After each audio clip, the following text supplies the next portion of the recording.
Amigos, hoy en el debate de CNE Plus vamos a hablar del terrorismo yihadista. Queremos saber hasta qué punto la detención de un terrorista que pretendía hacer volar un avión con destino a Estados Unidos es un indicador que nos está informando de un recrudecimiento de ese terrorismo, o si por el contrario las cosas siguen como estaban. Hasta qué punto esos inconvenientes que para muchos ciudadanos va a tener un mayor control en los aeropuertos son razonables y hay que pasar por ellos. Queremos analizarlo todo esto con nuestros dos invitados. Está hoy con nosotros Ramón Pérez Maura, que es adjunto al director del diario ABC. Muchísimas gracias, un placer tenerlo con nosotros. Y también Jesús Núñez, que es codirector de IECA. Muchísimas gracias. Muy Hola, encantado. La detención de este terrorista que, bueno, afortunadamente no consigue su objetivo de volar, de hacer saltar por los aires un avión que iba con destino a Estados Unidos, nos habla de que hay el mismo riesgo o más riesgo de ser víctima de atentados de terrorismo yihadista. En teoría del mismo, en la práctica más probablemente. En teoría el mismo porque lo que está intentando hacer es lo que siempre se ha supuesto que intentan hacer estos terroristas. Lo que pasa es que el riesgo se ha incrementado sobre todo porque queda claro que cuando se relajan las medidas, cuando se relaja la atención que se presta, al final es más fácil meter gol. Y eso es lo que hemos visto, que claramente en este caso el gol puede haber sido terrorífico. Si no lo ha conseguido es por su propio nerviosismo e incompetencia. Pero también por la reacción quizá de un pasajero, un director de cine holandés, sí, que fue el que fue capaz de saltar. Es mucha distancia la que él saltó en un avión tan grande con 4 asientos en el medio, 3 en los lados. Él estaba en un extremo, una ventana, y el terrorista en la otra. Hacer eso de un salto tiene cierto riesgo, que el riesgo de muerte le propulsa, la adrenalina, ¿no? impulsa muchísimo. Pero ahí hay varios elementos que quiero resaltar, que es lo que sin duda demuestra que el riesgo se ha incrementado. Primero, el detonante para hacerlo en ese momento, para este terrorista, es la ofensiva que el ejército yemení, con ayuda de Estados Unidos, hace en Yemen a principios de diciembre contra bases de Al-Qaeda. Que alguien vinculado a Al-Qaeda tenga una capacidad de reacción tan rápida es algo que no habíamos visto hasta ahora. Eso es un factor que debemos tener en cuenta, es muy importante. Y luego hay un segundo asunto que es de una gran gravedad. Llevamos mucho tiempo hablando, llevamos ya varios años hablando de Al-Qaeda como un paraguas, como una marca, una franquicia, ¿no? Pero que eso en realidad no tenía un funcionamiento estructurado. Bueno, yo no sé cómo de estructurado lo tiene o no lo tiene, pero lo que sé es que estamos viendo en las últimas semanas un diseño muy claro de Al-Qaeda por áreas geográficas. Tenemos a Al-Qaeda del Magreb Islámico, tenemos a Al-Qaeda de la península arábiga, tenemos a Al-Qaeda en Mesopotamia. Aquí hay algo que es algo más que una pura franquicia. Abdul Muttalab no actúa por libre, podemos decir, pero desde luego coordinado con otros. En el análisis que hace Ramón Pérez Maura, actúa individualmente, pero podemos pensar que forma parte de una estructura más o menos organizada, pero desde luego que sigue teniendo los mismos fines, que es golpear, no sé si al mundo occidental en su conjunto, pero desde luego sí a Estados Unidos en particular. Desde luego cabe pensar que es así. Estamos hablando en términos de lucha contra el terrorismo del problema que plantea siempre lo que se llama en términos, digamos, más o menos técnicos, un lobo solitario, un individuo que actúa desconectado de cualquier estructura organizativa y que por lo tanto es mucho más difícil de disuadirlo y mucho más difícil de neutralizarlo si se pone en marcha. Pero en este caso creo que estamos hablando claramente de una franquicia como la de Al-Qaeda en la península arábiga, ubicada fundamentalmente en Yemen a día de hoy, una vez que ha sido expulsada de Arabia Saudí. Recordemos que después del 11 de septiembre Estados Unidos le plantea al régimen saudí una apuesta fuerte de o entra en juego y en colaboración para dejar de financiar como estaba haciendo Al-Qaeda, o va a sufrir consecuencias de sentirse desamparado de la protección estadounidense. Estamos viendo las imágenes de este terrorista que no responde, digamos, a lo que podría ser el patrón de alguien que viene del desarraigo, que viene de la situación de pobreza, que, digamos, encuentra en el terrorismo una manera de salir de su situación. En este caso es alguien que viene de una familia asentada, que ha tenido una educación universitaria, que ha tenido una formación, y con un dato estremecedor: su propio padre se reúne con responsables policiales para decirles: mi hijo puede hacer una barbaridad de estas características, sí, ¿no? Se reúne con responsables de la embajada norteamericana, de la inteligencia de la embajada norteamericana en Nigeria, que es todavía peor.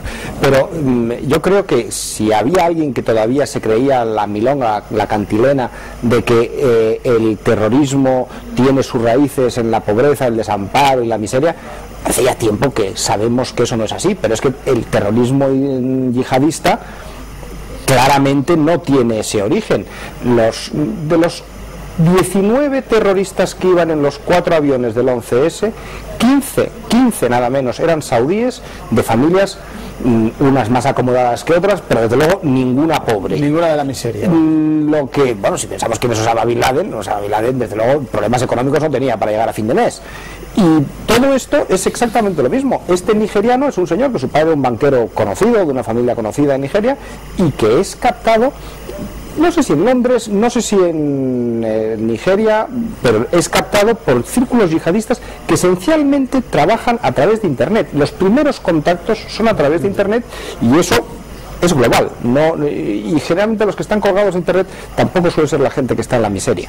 Siendo así, en todo caso, yo entiendo que sí hay un caldo de cultivo que fomenta el que tanto el discurso de los promotores de ese terrorismo yihadista como las personas que se sienten discriminadas o marginadas van a tener más facilidad para captar ese mensaje y para apuntarse, ya no solamente en términos de ofrecer un santuario o un refugio, sino también financiar esos grupos e incluso apuntarse como militantes. Gente de diferentes extracciones sociales. Lo que no podemos es concentrar solamente la atención cuando pensamos en lucha contra el terrorismo en los síntomas más visibles, en los terroristas una vez que ya se han activado, sino en ver también las causas que explican el cómo se fomenta ese caldo de cultivo. Y ahí hablamos básicamente de fracasos por parte de gobiernos locales manifiestamente mejorables, hablamos también de corresponsabilidad nuestra en la medida en la que seguimos apoyando a regímenes políticos que a día de hoy han mostrado claramente su incapacidad y su falta de voluntad para reformar sus propios modelos, y hablamos de dobles varas de medida a nivel internacional cuando enjuiciamos el comportamiento de unos gobiernos y de otros. Todo eso alimenta un caldo de cultivo. Evidentemente no justifica en ningún caso una violencia terrorista,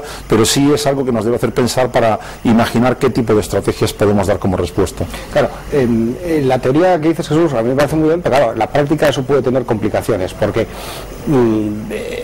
si hay regímenes despreciables en ese mundo, y los hay y muchos, el paso de decir que esos son cultivo de terrorismo es muy peligroso, porque regímenes despreciables los hay en muchas partes del mundo y no hay este tipo de terrorismo. Pero es que además la paradoja inaceptable es que encima ese terrorismo surge de ahí, pero actúa contra otros, no contra los que están ahí. Yo no acepto el terrorismo en ningún caso. Origen local, comportamiento global, digamos, ¿no? Yo no acepto el terrorismo en ningún caso. Pero si esos terroristas se dedicaran a atacar, no quiero mencionar ningún país en concreto para no señalar demasiado, pero algunas de las varias dictaduras que hay en la región, mal me parecería, pero entendería la causa-efecto. Ahora, que como me están fastidiando a mí aquí, voy a atacar en Detroit, pero hay un punto de recorrido que entendamos que hay una, yo creo al menos una explicación para eso, y tiene que ver básicamente con la manera en la que esos gobiernos tratan a su propia población y cómo nosotros seguimos apoyando a esos gobernantes que no cuentan con la simpatía de la población, sino que lo que les permite mantenerse en el poder es un aparato represivo muy claro al que hemos colaborado.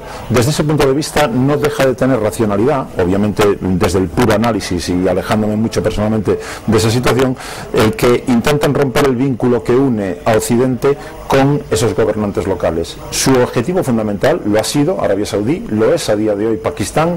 La inmensa mayoría de los que mueren por atentados terroristas a día de hoy, año tras año desde el 11S, son ciudadanos musulmanes, no ciudadanos occidentales, y lo que buscan como parte de su estrategia es atacar objetivos occidentales a nosotros y a nuestros gobiernos para conseguir de esa forma romper el vínculo que une nuestro apoyo a esos gobernantes, como dije antes, manifiestamente mejorables. Estamos hablando del terrorismo yihadista, analizando hasta qué punto hay o no más riesgo de que podamos ser víctimas de un atentado de terrorismo después de haber sido detenido una persona que pretendía hacer saltar por los aires, volar un avión en pleno vuelo. Afortunadamente eso no ha sido posible, este terrorista ha sido detenido, pero queremos analizar también otro aspecto, es hasta qué punto el propio presidente Obama ha dicho hemos fallado en los sistemas de coordinación, algo que ocurrió también el 11 de septiembre. Se tenían las informaciones fragmentarias, no ha habido alguien que haya coordinado toda esa información, no sabemos si por incompetencia, por celos, por piques entre unos servicios u otros, pero da una sensación de ser extraordinariamente vulnerables, ¿no? Claro, es evidente que combatir a una persona que está dispuesta a morir en un acto terrorista es extraordinariamente complicado, pero